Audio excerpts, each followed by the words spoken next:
Good day, good people. My name is Brad King, and this is the Downtown Writers Jam video podcast, which, if you listen to the program, you know it's part of the Solid Listen podcast network. And if you don't listen to the show, we are part of the Solid Listen podcast network. Max the dog and I are coming to you from deep inside the jam bunker today, and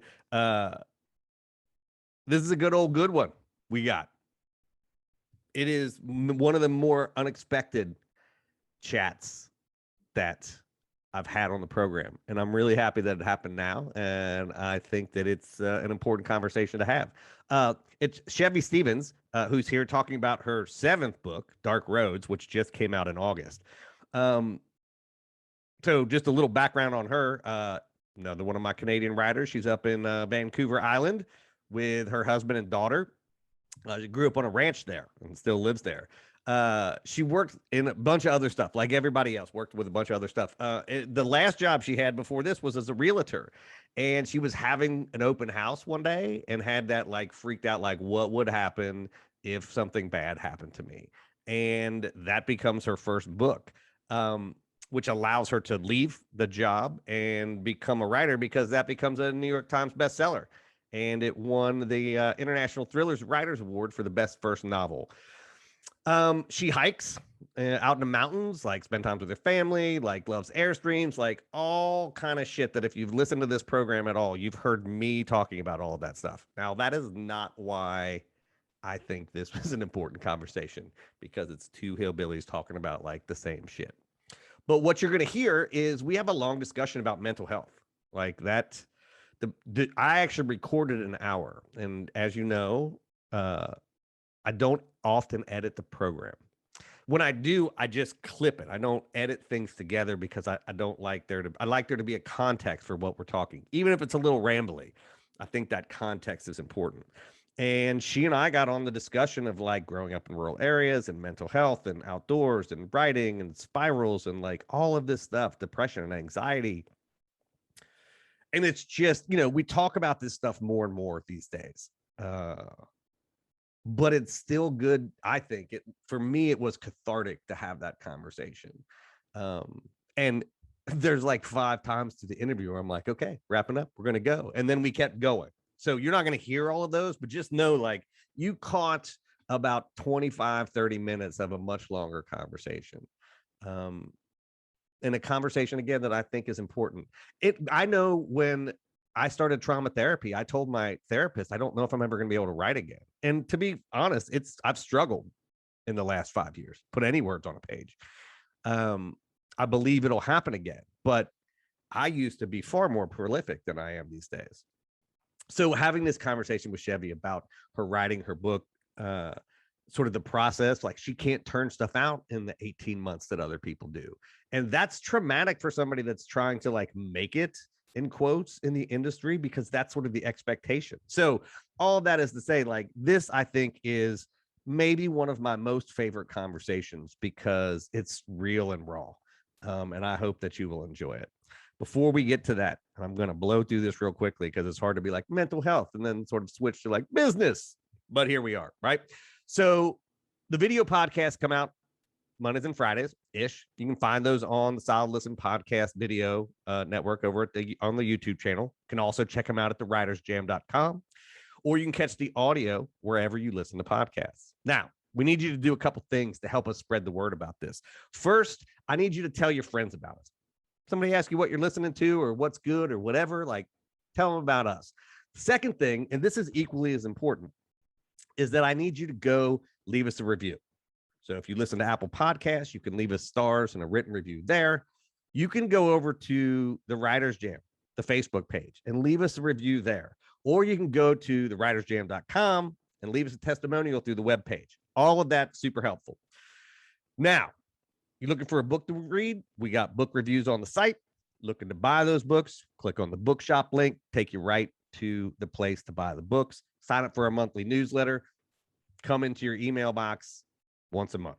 You can also support everybody on the Solid Listen Network by clicking on that Patreon button. A couple bucks a month, you get commercial-free episodes, all kind of stuff, bonus content from everybody on the network. So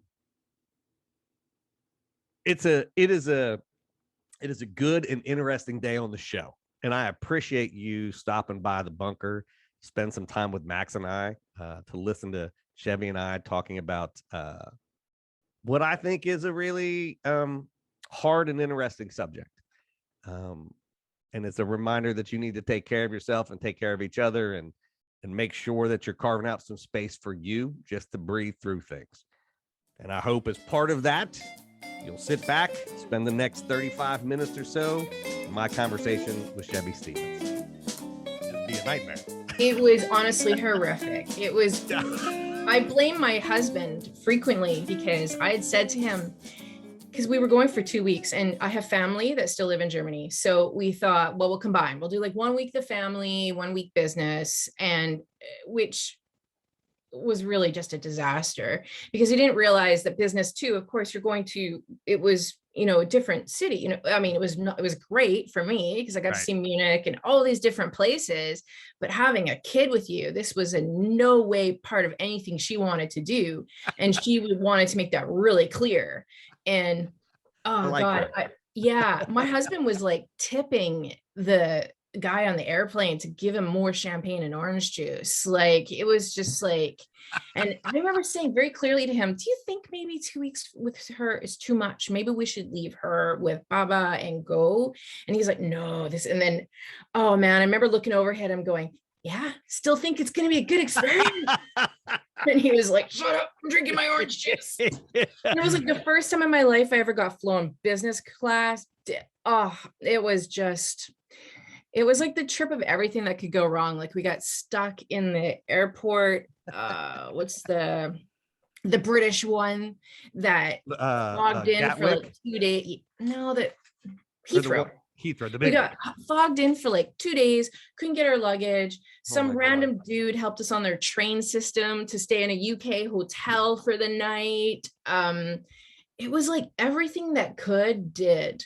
Yeah. Oh, and then we finally got on a plane and it was going to land in Dusseldorf, or somewhere in Germany, but they have a curfew. Did you know they have a curfew in some of these cities? But that does not surprise me about Germany. And then also apparently they'd found a bomb, like one of those. We found one left over, so you can't land. We had to go all the way back, and we're standing in this giant lineup trying to get off the plane. We're way at the back. My daughter's like, I have to go potty. You're like, why? Just why? Oh my God, you really did experience everything.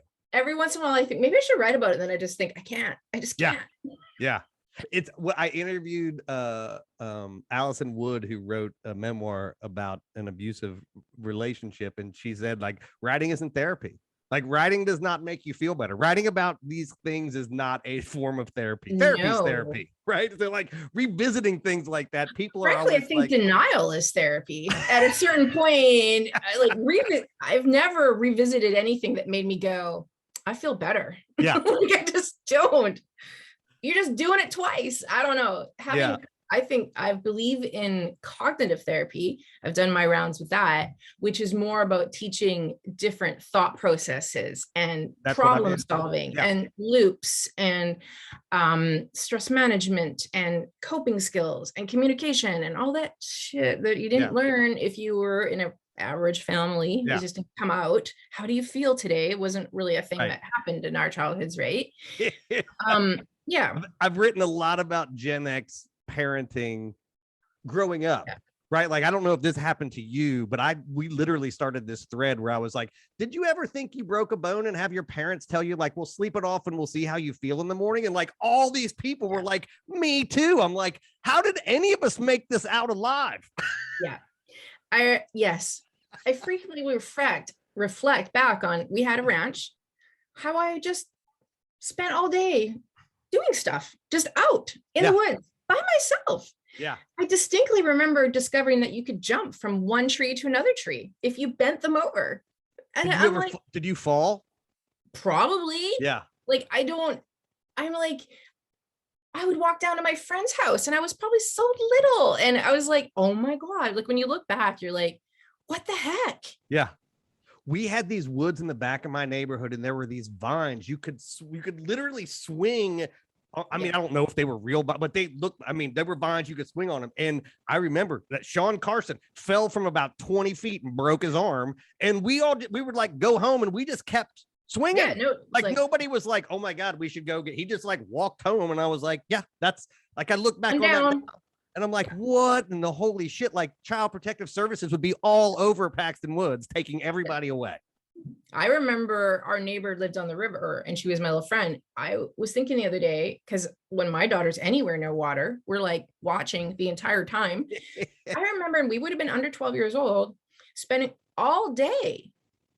And I'm like, I sure hope someone was watching us. I don't remember. Yeah. We would just hang out all day. The river. You're out in the morning. The river. Right? Gone. When the sun comes up, you're out in the summertime, and don't come home until lunch and then dinner. Like that's when you're allowed back in the house. Yeah. And I didn't really particularly like my childhood a whole lot. So I would just kind of just be out all day. I would do my friends' chores so I could get on their loop. And like, I was on their chores list. So I could like hang out. Yeah. And like, cause they had like really amazing things like white bread and chicken without skin and stuff. Yeah. And like, that was cool. So I would be like, sure, I'll do whatever you need. Let's do that. Yeah. It's my neighborhood. And I don't know, like how big was where you lived? Like, cause my neighborhood, there were 12 families where we lived. It was a very small place. I lived in a small town, and then we lived on the outskirts of the small town. That's what we did. Yeah. Yeah. And then I lived on a ranch, and our little country road, there was a few little pocket of us kids around the same age. I think my brother hung out with the older kids, and I hung out with my one little friend. And that was, you hung out with, you didn't go anywhere. Like that was it. And I actually remember frequently that we would ride our bikes home from our school. And when I actually think about how long distance that was, and we would just stop. Yeah.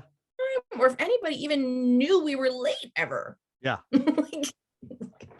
Yeah. No, I mean, that was the way that it was for us. Like it was real. How much do you like, cause I know when I was a kid living out in the country like that, I have all these journals. Like I was writing as a kid. Like I would go in the woods and like make up stories and make up things. Like, was that?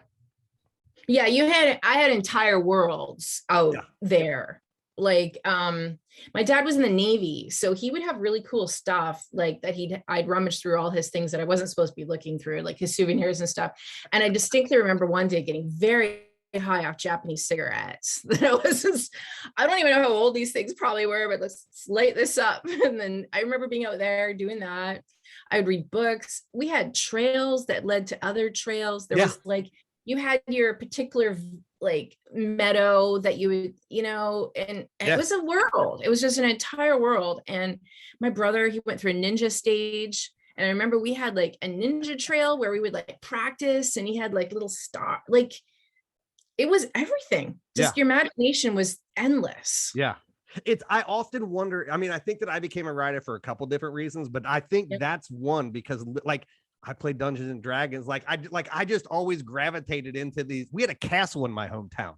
A guy built a castle. Yeah. It's this famous thing. He built it by hand, and we would go down there when we were teenagers and play Dungeons and Dragons, like in the castle, because it was just this amazing thing, but it was also an extension of, my backyard led into these woods and like meadows, farms, like, and you just make up those stories. There really wasn't a limit. Like also we grew up, where it's called there was a trestle, the Kinsale Trestle. It's the biggest trestle in Canada. So it's like a huge train bridge, right? And it had closed when I was younger, but it was still a structure.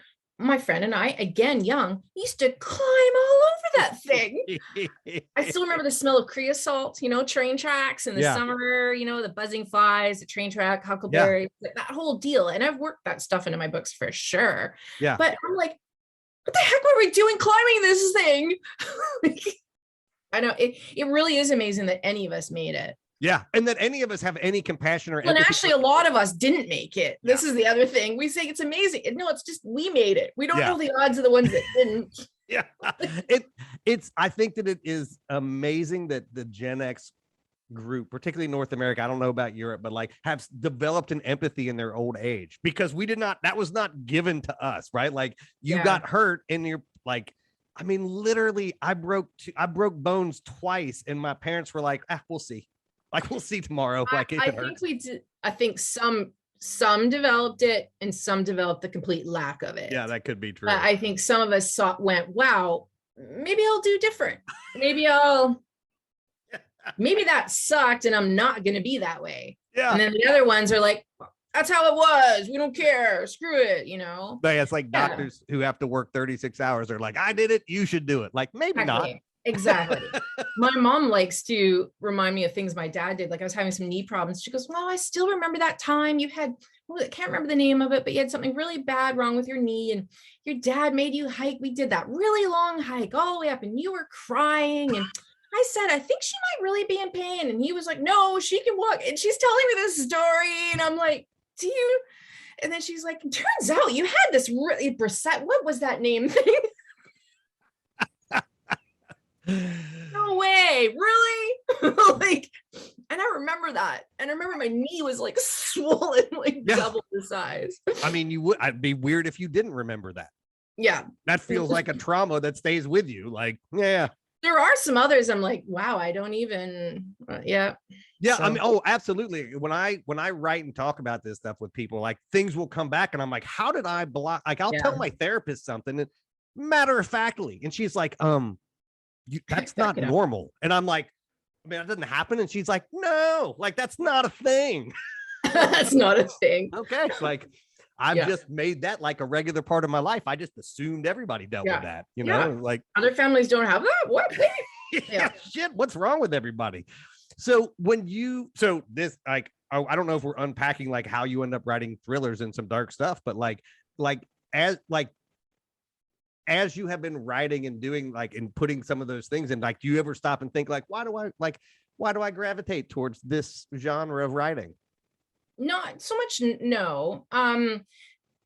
Not so much now too, because a lot of it has become more, it's not like who I am in my private life now is I'm not that dark anymore. But when I started my first book, I was early 30s, unmedicated at the time. And so that always creates a different darkness, I think. And I was just in a really dark place. And so at that time, I used to I think anxiety creates a natural, what terrible thing could happen. Yeah. And so a part of being a thriller is we're just writing about something really scary that could happen. And we are scaring ourselves pretty regularly. We're a thriller all the time in our own heads, right? Like I can go under a bridge. Everyone else is just like, wow, bridge. And I'm like, God, if that came down, that would suck. Okay. So if I had to get out right now, would I go over the edge? Should I gap my window now? Like I think that living in any sort of traumatic childhood, you are typically looking for your exits and you're trying to brace for the bad shit. And I feel that so hard right now. I feel that so hard. So you're predominantly trying to figure out the bad shit before the bad shit happens so you can solve the bad shit. And which we all know it's going to come from that direction when you were looking at this direction anyways. So that doesn't really help. But so my first book, I was a real estate agent and I was in a creepy house and I just was doing the whole, what would happen if, okay, so some dude tries to abduct me. Okay. But like, if I'm missing for a while, like who would freaking notice? And then he was like, would my family even care? And then you go to and that became a book. And then turns out I'm actually, good at scaring myself and other people. So then it became, it's my thing now. So I think I'm just pretty good at figuring out what would be really awful. Yeah. Well, it's one of the goofy things that I think, and I'll probably just insult like half the literary people in the world. Like I never think that like an author is in their book, right? Like it's fiction, nonfiction, like, things are in it, but like this is a world I've made up. It's not real. Like this character's not my mother. Like that's not what it is. But what the questions come from our lives, right? Like the question that launches you into the world comes from yourself. And so what you were talking about with anxiety, I think is really interesting because I've talked to so many, I have anxiety, like that's part of I think so many of us do, undiagnosed or not. It just it's 100%, right? And I talked to so many authors who have said like the reason I do this is because I can't control the story of my life, but I can control the story in the book. So the question that I'm asking may scare me in real life, but here I get to determine how it ends. Like I am. Yeah. People always ask me if my own books scare me. And I'm like, well, not really, because I'm manipulating it. Right. Like I know, I think the thing that always appeals to me over and over and what I write over and over is survival. Like how are they going to win out over the I like vulnerable characters who have a lot of stuff stacked against them. They're always my favorite books to read as a kid too. The rags to riches, the ones who, crawled out of the gutter and ran the world or did something amazing. They always they didn't just, end up with a down the corner. They always did something really cool.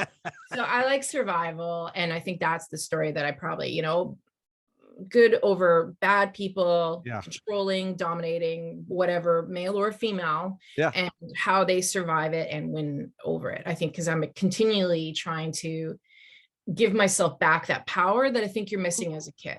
Right. That was why the sort of the beginning of the conversation, I'm like, oh, it's really interesting because we had a very lovely, odd conversation before we recorded. And I'm like, oh, it's interesting that we were there because people of a certain age, I think, and again, I grew up in a rural place like you did. Like there's a commonality of experience, right? Where you're like, oh, that just wasn't the way things were done.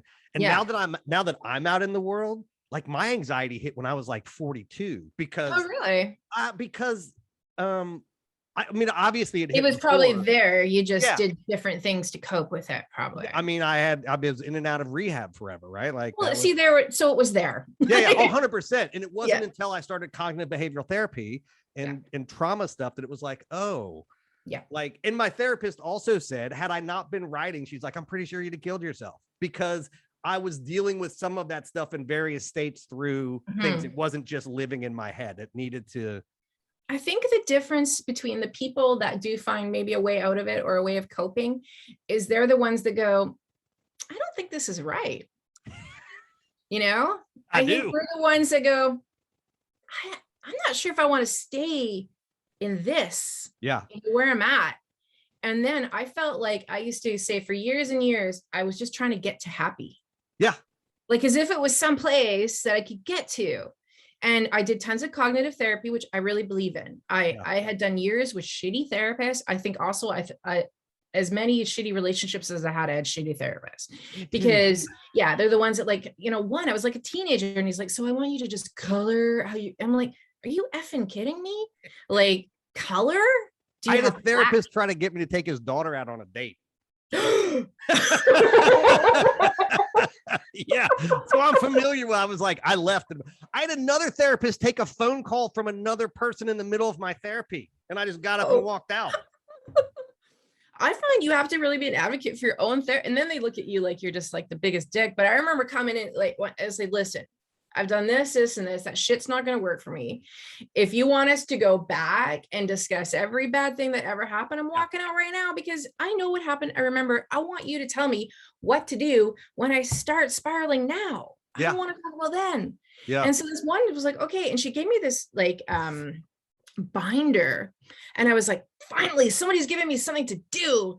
And I could write down the negative thought and then rephrase it. And then I was able to have a tool to catch myself. And I thought that was all amazing. But honestly, for me personally, I wasn't able to really manage my anxiety until I did find the right medicine for me because it didn't, I can now use those tools, but until I was able to get that serotonin, I couldn't use the tools because I just got frozen. So but what a gift to know what eventually helped me. Pardon? I mean, what a gift to know both the tools and the medicine is what helps you. I mean, I tried a lot of my years though. I mean, again, we talked about how we're approaching 50. Yeah. I tried a lot of times to go to when I was younger, there were different kinds. I remember in my 20s trying various different meds, just like therapists, you're either too sleepy or too dead or too whatever. And then I went decades without, which I now go, I could have been so much happier. But, because I also had that stigma, you feel like you really should figure this out. Like I kept thinking it was something I could master. Yeah. I could win over this. I know, right? I just need to read the right self-help book. Yeah. Well, I got a box of them in my garage. Yeah. And which, I do think I learned a lot. I think all those years of therapy taught us empathy, communication. We can, I think it's important to know all of that, but I couldn't put those tools in work myself until I also had a little friend, like, a little bit of medicine helps. And let me add, like, because I found it is both harder for me to write now than it used to be, but also I feel like a better writer when I do it because I am more in touch with, Like the anxiety isn't masking all of the other stuff, right? Like I Yeah. can be in touch with things. And so I'm able to feel characters and stories in a different Yeah. way than I could. I don't know. Like I wrestle a lot. I go, is it making me a better writer or not a good writer? I struggle a lot. I'm like, do I need to be in more pain to write better? Like, but am that's I a not, fallacy, right? That's a fallacy. well, and a couple times in the last, I think I've been back on medicine since I think my daughter was probably 5 or so years. And 2 times in there, I tried to wean myself off because I was like, I just don't, it makes me too complacent or, I'm just too happy. That can't be right. So I need an edge. I need to wake up with a little burning anxiety or I'm not, like, where's the pressure? Right. So I would try to give myself back that. And then I would remember, whoa. Yeah. And you don't actually remember how awful the loop was until you get back on it and you're like, oh, was this always in my head? Yeah. Like, so, because one time I tried to wean off and right then my brother went and had a dirt bike accident and I had to stay in the hospital with him and I had to bring him home for 6 weeks. That's a lot to manage at the best of times. But when you're trying to go off your anti-anxiety, having a giant source of anxiety within your house, was challenging. So, I realized when I just heard myself talking that just how negative everything was, just dark. And I'm like, wow. It's like, that's when you use the tool and you're like, oh God, I'm doing the negative thing. I literally walked into my therapist the first day and I was like, I am a fucking piece of shit. And she's like, well, we got some work to do. Like, you think? Yeah. And I was like, I don't know. Like I was an athlete growing up and like, my coaches would be like, fuck you, do the thing. And so in my head, I'm just like, fuck you, do the thing. And she's like, that's not normal. And I'm like, people don't just are you supposed to say not normal? Yeah, like are you like, people don't just get up and be like, get up, you fat piece of shit, and get to work. She's like, no, nobody does that. No, but they did. I know. I get you. Yeah. I remember being a teen, not doing great on a test, and then like meditating out on my deck and being all like, this is like young, and I was so obsessive compulsive about being perfect and not making a mistake because I was going to get in trouble if I made a mistake, right? And that just inherently locked into your head. And I remember like, I'm pretty sure I even wore like a headband. Like I was all like, this is not going to face it. I don't even know what kind of system. I wasn't Buddhist, so I don't know where it was all coming from. But I remember being like, I'm going to do better. And I remember going to my teacher the next day, apologizing for getting a 7 out of 10. And I aced, I wanted to retake it and I did. And I got 10 out of 10. And that set up a lifetime of not feeling like I was good unless I got the 10 out of 10. Yeah. Yeah. And yet the writing career has been very good. Yes, but not 10 out of 10. Well, so like, but see, that's always, so the therapy thing in some ways, each time I think the gifts that anxiety does give you some gifts. It does in a weird way. And, or depression can also give you gifts because it can do that real dark emotional richness of, nobody understands my darkness. Yeah. But then, when I go back to that place, boy, the rest of my life sure goes to shit. So yeah, don't do that. It's kind of like, okay, so maybe I don't write as fast as I used to because I'm, but boy, I'm more patient. I'm present. I'm an easygoing mom. Yeah. So. And my guess is at this point, like it's the seventh book, the Dark Roads is just out.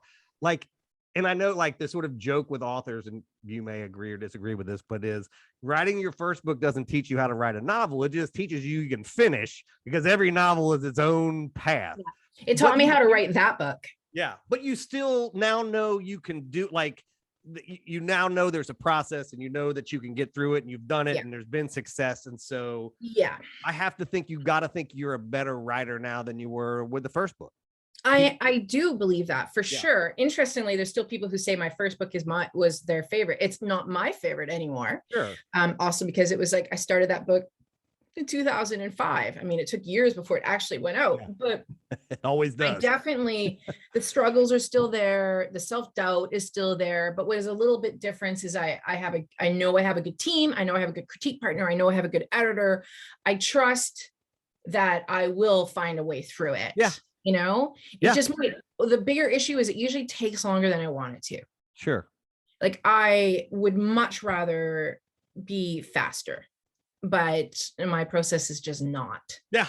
And so I'm trying to be okay with that, because it's very against the industry to take a long freaking time. Oh yeah, they want that 18-month turnaround. They don't like that. Yeah. Nobody likes that. So, but I took 4 years before this last book, and a big part of that is I spent 2 years on the wrong books. And because I'm a slow writer, it would take me at least a year to get to enough chunk within a book to rewrite, to know that it's not working before I would scrap it and try a different one. And, you know, so it took a big chunk. And part of me was like, well, this is just what it is. This is okay. What will be. Work the process. You don't know if this is just part of the story, you know. So, and the other part was me going, 4 freaking years, you're suck, you're a loser. Everybody else just put out 4 books in that time. What the hell is wrong with you? You're gonna lose everything. You suck.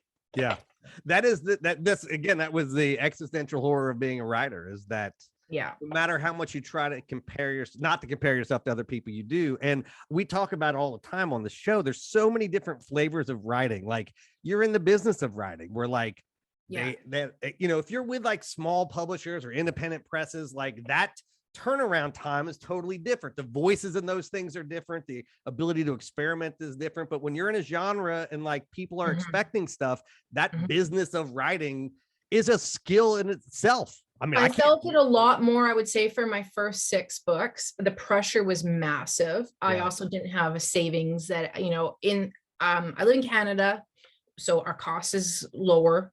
I've always lived cheaply. I've always tried, but that burning pressure of fear of being poor, because I grew up without any money, and there was years on my own with the worry about running out of gas, or, you know, just all of that was so present that I pushed myself really hard in my early books, and to the point of a lot of stress, and it wasn't fun. I think people don't realize that I actually wasn't enjoying. Yes, you're also being told you're a published writer, you must be so happy. And you're also aware that you are living the dream that majority would kill for. Right. Meanwhile, you're just a pit of dread and doom 24/7, right? So it wasn't until my 7th book, and I couldn't have done it earlier because I didn't have the same level of success that would give me the permission to. There's editors who might not have waited so long, but I have a strong relationship, and I'd done 6 great books for them. So they were like, okay. But that's when I allowed myself, you know what?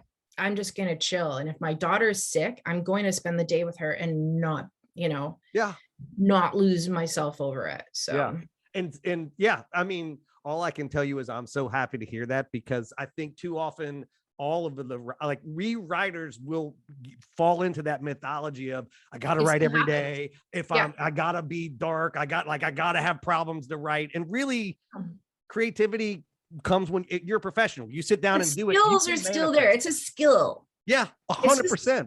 You know, and you don't have to be depressed to have the skill. Right. And you've spent a long time access all those depressed feelings. I still got the memories. And like, when you're a professional and spent time crafting that, like, we don't give ourselves enough credit. But like, no, this is actually a thing that other people can't do. And I know empathy and the ability to step within other shoes and think, what might that feel like? And that is what a lot of people can't do, is to imagine how it would feel for somebody else to undergo whatever it may be. You are now gonna just randomly get emails from me just saying like, you're good enough, doesn't matter if you're writing today, like, you're the best, keep going. But you know, it's still, I see it a lot with my friends. I see really successful authors just feeling the push to do a book after book after a book, and I'm like, do any of you guys just want to coast? Right. What's wrong with coasting? Like, and in the back of my head, it will be like, you should really be writing. And the other part of me is like, but do we have to really? Will the world fall apart? I won't make as much money, that's for sure, but I'll enjoy my life more. Right. So, and you know, you will, I think writers write when the time is right, not to use that word a lot, but like, you know, like you just sort of like, you know when, and some days you got to push through it. And if you have a deadline, you know, well, I got to sit down and do this. But other days you're like, I can actually take a few days off, and the story won't disappear, and I won't suddenly forget how to fucking sometimes use verbs. I think those breathing rooms. So I find I can push really long hours when I'm editing. Once I have the book, once I'm near the end and my editor has sent me my notes and I'm in the Zen zone, I can work all day. I'll fiddle on words back and forth. I have a critique partner because I'll get locked up on 2 sentences. So she and I have a system, this one, or this one, and she saves me from the angst of trying to make that final decision, right? The loop. So I've found a way to get off the loop. That's great. I need someone else to break the loop. Yeah. So I found a voice to go, that one. And then I'm okay, cool. And so I can do that. But the first bits of putting together the story, it's agonizing to make myself do it. And so I spend a significant portion of the day trying to wrap up the energy to do it. But I'm trying to accept that is what makes my books my books. Yeah, and that's your process. That is it. Yeah. It's whenever I work with young writers and they're like, how do you write? I'm like, you got to figure that out. Yes. Whatever I'm going to tell you is going to be bullshit that kind of works for me. And like, until you find your voice and the what works for you, you're going to be banging your head against the wall. Yeah. And you try to find someone else's. And I've learned that I need a lot of thinking and trial and error and fiddling and thinking and fiddling and thinking and fiddling and thinking. People don't understand, or I think it takes writers a long time to understand that sometimes not writing is the writing process. Sometimes taking a long, like you and I both hike, like I go out into the woods for like 4 or 5 hours and I take my notebook and I'm like, oh shit, this is the idea. And I'm walking and driving. I don't fly anywhere. I literally drive all over this country. And my girlfriend lives 12 hours away and she's like, don't you hate it? I'm like, I mean, I hate that you're 12 hours away, but like that drive. I just wrote a whole book. Amazing. I'll use Google Voice and like literally just narrate things into it. And I'm like, I mean, that's, I don't listen to the radio. I don't like, because the voices are here. I don't need more voices.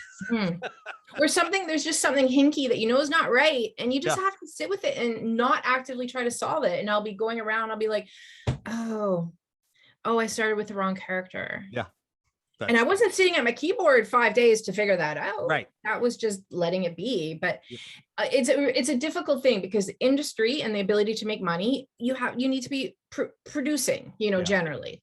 But the creative artsy side, some of us can't be creative or artsy unless we're just totally allowing it to be. Yeah. And those two things, Yes, I do. Yeah. So I wrestle against that a lot because I know I would be so much more successful if I was putting out books faster. Yeah. But would I? Yeah. But would you? That's the thing, right? Like, I know. You are a fucking delight. I am so happy that we have had this conversation. I part of the reason I love doing this show is that I get to meet a lot of really interesting people, and I get like hearing about how they go about doing stuff just fascinates me to no end. And then when I find somebody that's like, oh, you grew up in a rural place and you have the same stuff I do, I'm like, yeah, all right, awesome. Oh, you too are on the loop. We're not alone, friend. The loop is like, if people that don't know, like there'll be people out there right now going, I get in the loop. Like, it's a terrible place to be. So the book Dark Roads is out now. It came out at just the beginning of August. Yes. US and Canada, all over. Yes. Oh, that's amazing. Yeah. Germany and some of my foreign countries are later. US and Canada at the same time. It's been on the Canadian bestseller lists, which is awesome. That's getting good. I mean, like it's been. Well, and the different thing is, it's a little bit different for me is my books are set in Canada, and not a lot of books set in Canada do well in the US. So that's a cool thing. And I think it's because I write about rural and mountains, and I think people can just relate wherever you are, right? So most of America is hillbillies. So and you had two of my friends recently, Rosnay and Robin Harding. Oh yeah. And they all said how fun and cool you were, and it was nice to just chat and like hang out. And so I was like, I want to get on. I contacted you, right? Like, yo, Brad, what's up? I think you did. Like my friends did this. I know. Like, yo, I want to get in on some of this stuff, Well, there you have it. That was Chevy Stevens. Her book Dark Roads is out right now. That was one of the most raw conversations I've had. If you've listened to the program over the last few weeks, I've been struggling myself with some anxiety and depression, and I didn't expect the conversation to go the way it did. There was actually another 30 minutes that you all didn't even get to hear. But how wonderful, right? Like what a great discussion about mental health and anxiety and being rural and writing and sort of the spirals and all of that kind of stuff, because that is real. Like all of that is real. And it was just, that was fantastic. I loved having that conversation. And I hope it was helpful, and I hope that you enjoyed listening to it. Before we get out of here, just a couple reminders. We ask you to do two things to help us out. First, tell a couple friends about us. People ask you what you're listening to, like, recommend the podcast. That is how we grow. The other thing you can do, a little bit of homework, easier than helping your kids with fifth grade math if you have kids. And if you don't, like, be thankful that you don't have to do fifth grade math. Leave us a review. You can do that at Apple Podcasts. You can do that at our Facebook page, at the Writers Jam, or you can go to thewritersjam.com and leave us a testimonial so that we can use that as we market what we do.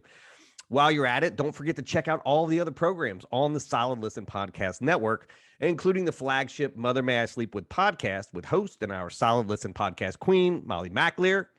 Don't forget, these video podcasts are out every Monday and Friday-ish.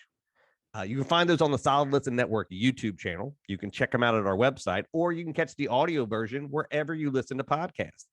And as a bonus, the Jam, which is our hour-long program, comes out every Wednesday. So if you get yourself subscribed to that podcast, you'll never miss anything that we do. And remember, you can always catch me and this program on Twitter and Instagram at The Writers Jam. Till the next time, I will see you around the internet.